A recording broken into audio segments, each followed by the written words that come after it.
How to show Spotify on your Discord activity on Android. This tutorial shows you how to display what you're listening to on Spotify directly on your Discord profile.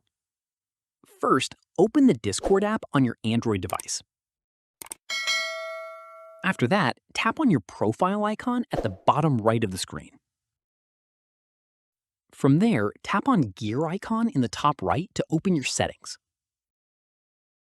At this point, tap on Connections and then Add at the top right. In the next step, scroll through the list and look for Spotify. Tap on it to begin linking your account.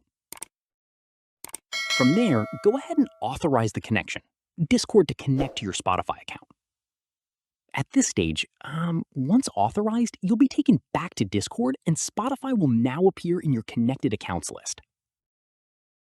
Following this, make sure the Display on Profile toggle is turned on.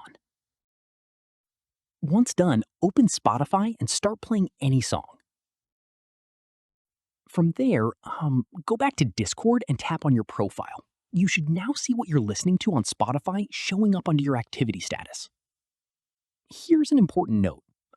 The Spotify activity feature only works when Spotify is actively playing. If you pause the music, your activity will stop showing on your Discord profile. And that's it. If this guide helped you show Spotify on your Discord activity, give it a like, subscribe for more Android tutorials, and tap the bell icon for updates. See you in the next one.